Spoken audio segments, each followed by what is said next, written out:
So next up, we're hearing from Christina Blanco.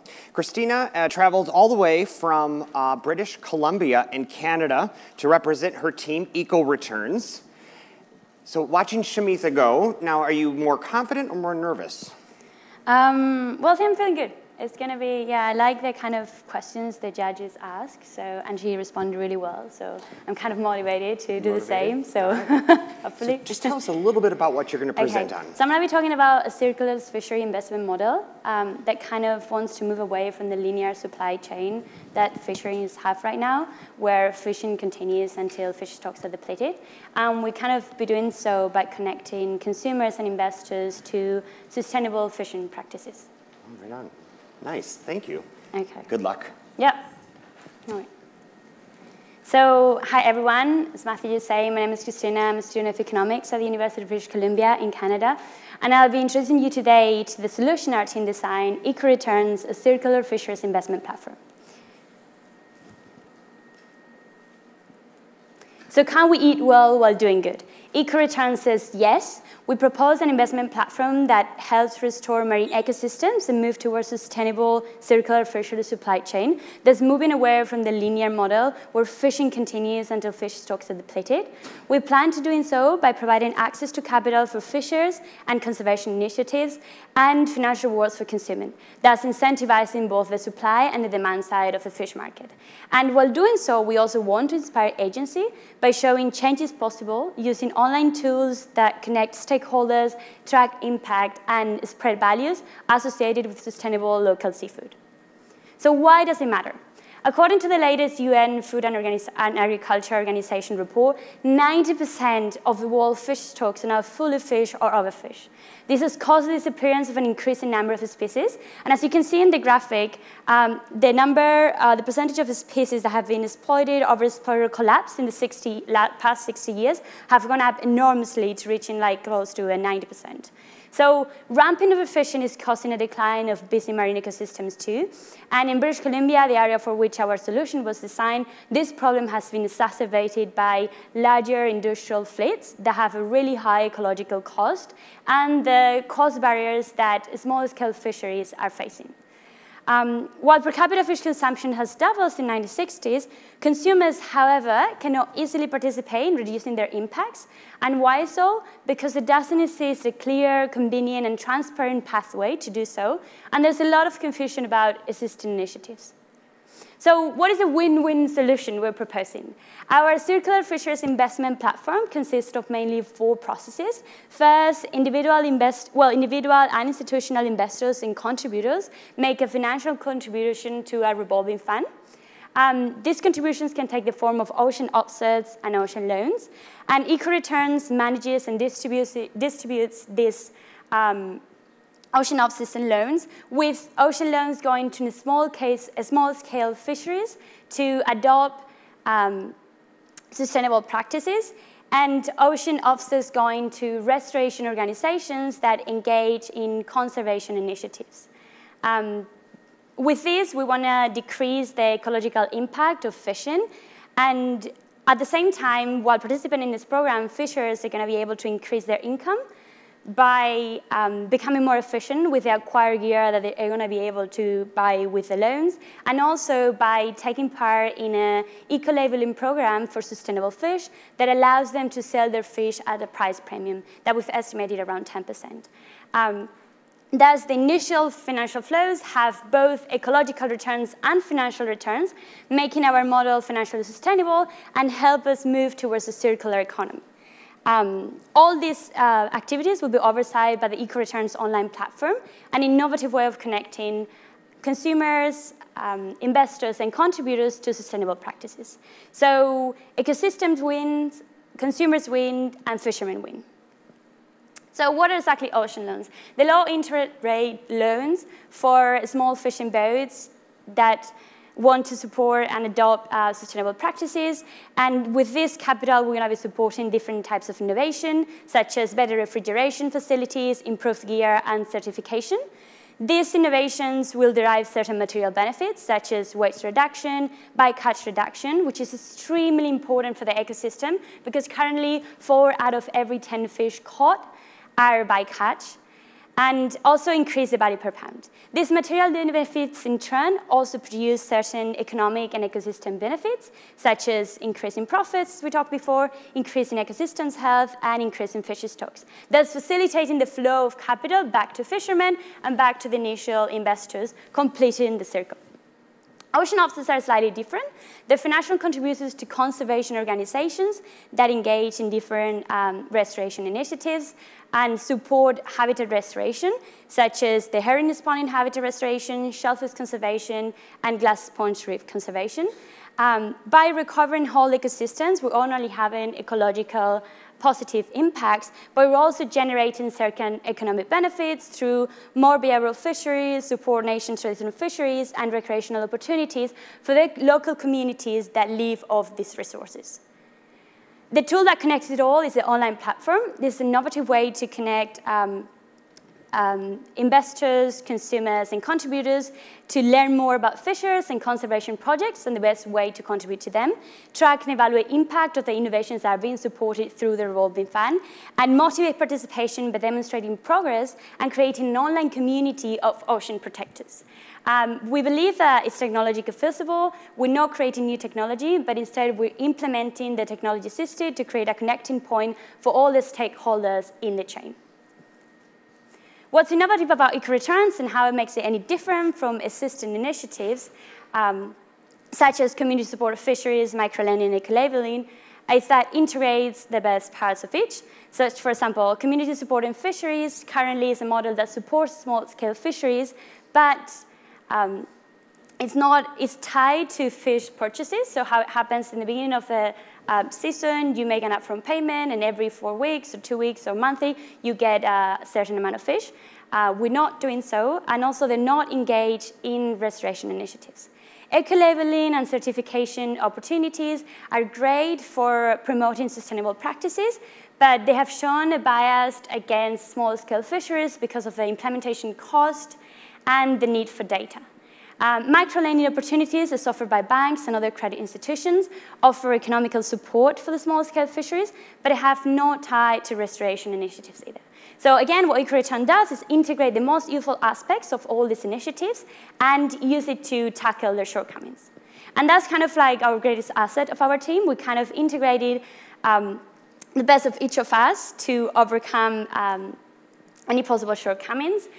We built a team coming from all different kinds of areas of expertise, and we benefited from insights from NGOs, such as air experts and small businesses we talked to. However, what was crucial for the development of the team, and in particular the EcoReturn solution, was the discussion about how a series of interdisciplinary issues, as you can see in the slides, were essential to the complete model that we're proposing. If we had focused just in one of them, we wouldn't have been able to come up with the solution we did, and instead it would be a much more narrow-minded solution. So as a team, we also acknowledge that there's different challenges that need to be tackled for this program to work.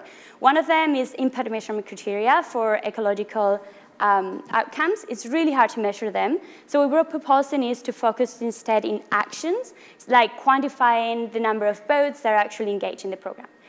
We also acknowledge that it's hard to come up with the best financial mechanism. So what we're doing is we're building our business model on existing strategic investment initiatives, such as those developed by the blueprints by the Courage Capital, which did a simulation of 3 small fisheries investments. We also know that certain risks associated with impact investment, and we want to mitigate that risk by diversifying the portfolio of fishermen we work with. And finally, it's very hard to spread awareness and gain public support for new initiatives. So the way we're going to gain it is by creating a very attractive and interactive online platform that provides incentives for joining and sharing content and focus in the user's development.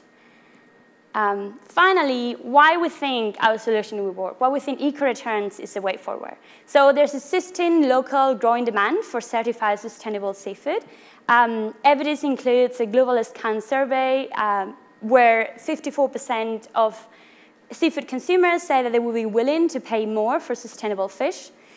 We've also seen positive responses to related local initiatives in BC, such as Skipper Auto, which is a community-supported fisheries that has grown a lot over the past 3 years, going from working from 3 fishing boats to 6 fishing boats. Sorry, from 6 to 12, so double, but not 3 to 6 in the past 3 years. We're also not planning to build everything from scratch. We want to work with a lean operational model that takes on the knowledge that is already there and seeks for partnerships with organizations that are already working, that know what the field is like and know what are the shortcomings of it. And we've also seen the success of online platforms such as Kiva, GoFundMe, different organizations that have kind of captured consumers' attention, and we can see there's a willingness for people to invest in innovative initiatives and do well. And finally, there's been recent changes in BC policies where individuals can now make investments in small organizations, as before it used to be more like you have to do it through an institution and it had to be at least 1 million. Thank you so much, and that was EcoReturns.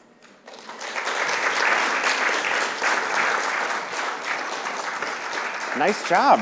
Thank you, Matthew. Yeah. Yes. So your team, now you come from like Sweden, Canada, the Americas? Right, like different places. So as I was saying, Olivia is from Mexico, but is currently studying in the States. Carolina, Paige, Mike, and I, we both live in BC, but we all come from different places. I'm from Spain, Carolina's from Mexico, and then Paige and Mike are Canadian. Wow. But Mike is doing a joint degree with a Swedish university. So. Wow. Now, do you find was collaboration challenging? Not just the distance, but just collaboration in general. Right. It was challenging at times because of like Olivia living in a different place, and so. But using Skype, phone calls, meeting together. But in a way, it was also an asset, the fact that we were in different places, but we each came from different fields. So we each look at the problem with different kind of lenses. Sure. Where I was more like data-driven, I was like, oh, but what's the demand? Do we know what's happening? How they were more like, oh, no, but concentrating the environment, the ecosystem, and all other issues. So it was really interesting to learn more about oceans and to kind of look for solutions to do a better job at like conserving them than what we're doing right now. How did you manage any conflict? Was there ever conflict in the group? No, I think we're all pretty like open-minded people. It's true that sometimes we had different views of certain things. Like I would not be convinced by things, but like, oh, I don't think we have the data for this, and so. But they'd be like, no, like don't get stuck in something. Look at the bigger picture and try to think of ways to work through it. Wow, yeah. That's fascinating. So last time I spoke with you, you had been here for 4 hours in Grand Rapids, right? So did you see anything last night, or did you stay the entire time working on your presentation? We walk all the way back to the hotel. So Which we've hotel? kind of stayed the Hampton Inn. Okay. So it's a 20-minute walk. So we get to see a few ports. We saw lots of hospitals, lots of buildings. Everything seems to be owned by the boss. She funds half of the city, so... 3/4, actually. Yeah, actually, we're like, oh, this, like, oh. But besides that, it's been really nice. It's been really nice so far, yeah. Kind of nervous because of the competition, but also meeting interesting people and having talks with them, so... Yes. Do you think they're still working? No, I think they're ready. Yeah, okay. Judges. Yeah, I just put this here. Would you like to start? Am I being nominated? Yeah, if you want. Apparently you just Otherwise, I will. go for it. Go for it. All right, I'll go for it. Thank you for the presentation. Yeah, I'm not sure of. I've been in this eco-label space for a long time, and it's noisy. I'm not going to ask my question about that, but I don't know of one that enables consumers to choose sustainable fish. So I think this is a good area to focus on. So my question is, it sounds like if you're focusing on small fisheries, almost all of the fishers in that fishery have to be doing these sustainable practices because a few can ruin it for everybody.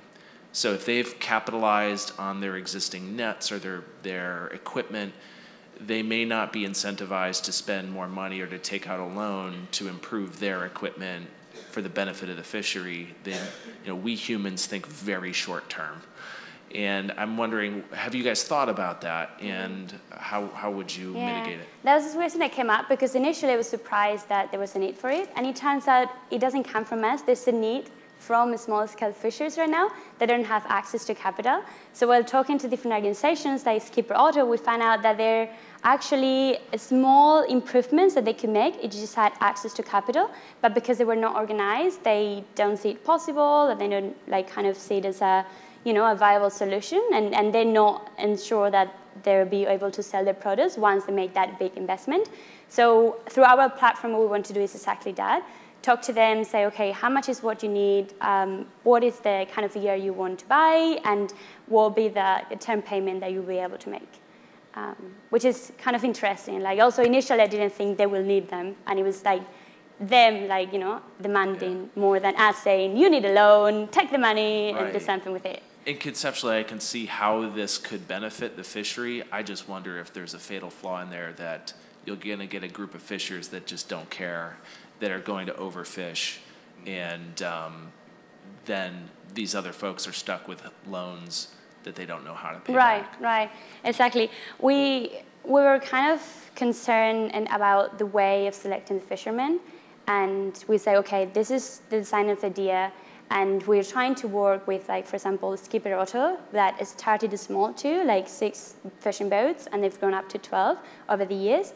And when they all, but how do they make the connections? And it turns out that once they're in a certain area, they know the people that fish, they know the people that also fish in other areas, and they start making that connections and saying, hey, we have this initiative where you could sell your fish for this much. Would you like to participate? It's true that it's hard to track and evaluate that and ensure that every single fisherman pays back and stays on track. But that's part of the challenges that we aim to tackle by mitigating. There's also something called individual transport quotas that had been kind of very mismanaged in BC and has favored a lot larger industrial fleets. And we're hoping that given the changing government that cares a lot more about the environment now, that kind of fishing quotas will be improved and will be made accessible to a lot more small fisheries now that they do now. Because currently, because they've been so badly mismanaged, they've become really, really expensive, and most small-scale fisheries cannot even afford those, so they cannot improve or increase the amount of fish they catch because of that.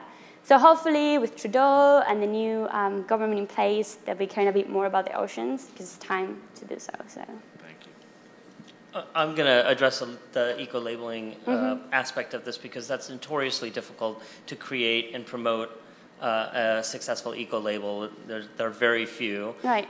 So how do you plan to do that and promote it within the population? B, what are what's the mechanism to certify the small scale or any scale fishers that in order to qualify for this, and what are the costs to them? Okay, so that's something we thought about, and we said, okay, let's work with initiatives that are already in place. So in this case, Sea Choice is the one that currently in BC does the whole eco-labeling. And what they do is that they have kind of a criteria, and they inform you of how are the fishermen that you're buying fishing. And it's hard to quantify the environmental impact, but yeah, they talk about how they fish and which areas, and whether the kind of fish they're fishing, what's their status. So whether they're in danger, whether they're very common, and so the consumer has an idea of what they're getting. So we plan to kind of seek that partnership with them and see how they do it, and also apply with the Marine Stewardship Council, which is a set of ideas that Sea Choice applies to, and kind of, see what is there and apply to our fisheries. Although we acknowledge it's hard to continue the evaluation and ensure that every fisherman continues with the practices, and so. But hopefully, just by informing consumers, how is fish being caught, even, if you don't talk about the ecological impacts, but just which type of fish, how they're fishing it, and the impacts of those type of fishing. And that was something that actually I've learned a lot through this project, because I had no idea that there were many different ways of fishing, that there's trolling, there's skillet nets, zero. And it's fascinating because I'm studying economics, and they have never talked about the impacts of all these things. And it's wow, we're just talking about revenues and flows, but not necessarily about how are we, kind of deploying the resources we're using.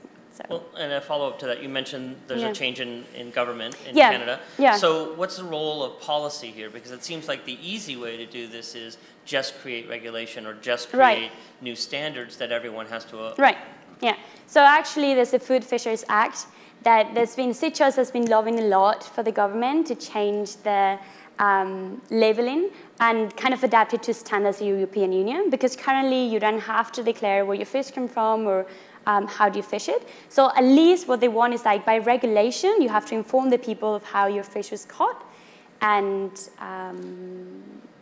so how your fish was caught and what species are you catching.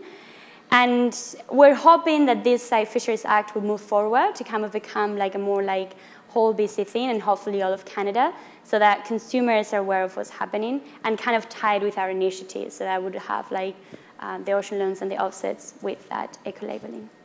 So hopefully that will move forward. Yeah, sorry.